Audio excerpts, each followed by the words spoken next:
Bonjour Franck Grimaud. Bonjour. Alors tout s'accélère pour Valneva. 28 mai 2013, vous absorbez Intercell, une absorption entre pairs, on verra les détails. Le 6 juin, vous vendez vos activités de bioproduction à Nantes à l'Indien Biological E. Et puis le 5 juillet, vous concluez une augmentation de capital, 40 millions quand même.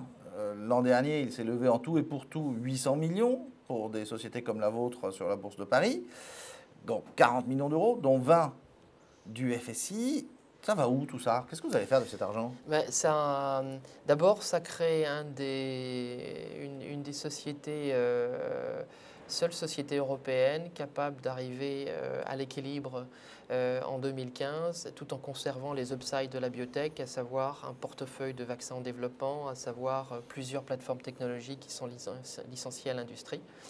Ça crée également un des seuls acteurs de la biotech capable, avec toutes les compétences de la découverte jusqu'à la commercialisation de vaccins, en passant par les développements cliniques. Ce qu'on veut faire avec tout ça, c'est emmener un deuxième vaccin sur le marché, à côté de notre premier vaccin contre l'encéphalite japonaise.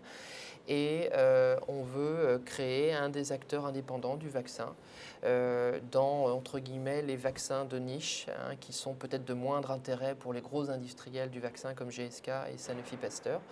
Donc voilà, maintenant on a à la fois les ressources financières et les compétences pour faire ça. Alors on en voit de plus en plus, mais les fusions-acquisitions dans les biotech en particulier ont la réputation de ne marcher jamais. Et pourtant, vous êtes allé acheter une entreprise dans un autre pays, cotée sur une autre bourse, qui faisait juste 3 fois votre chiffre d'affaires.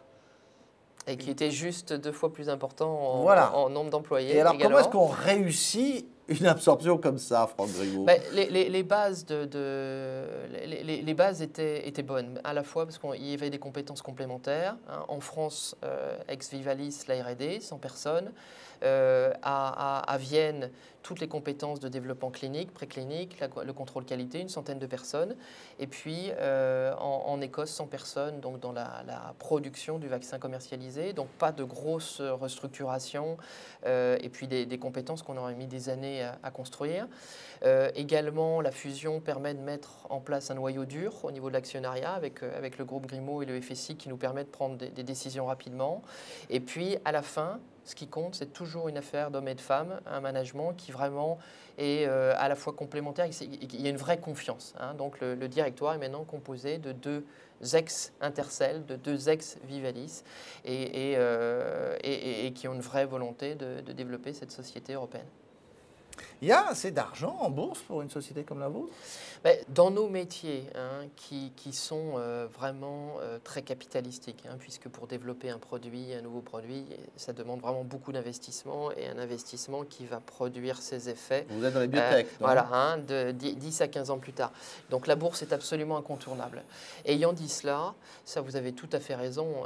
Je crois qu'il y a un certain nombre de réflexions aujourd'hui sur comment, par exemple, détourner un petit peu de placement des assurances vie vers des sociétés cotées. C'est clair que c'est un vrai gros sujet pour nous parce que, on le voit bien depuis 2008, les particuliers quand même sont un tout petit peu plus prudents en bourse et que pour qu'on développe des ETI en France, qu'on développe des ETI en Europe, la bourse est indispensable. Mais pour ça, il faut qu'il y ait des produits effectivement de placement qui aillent vers les ETI. Ça, c'est clair.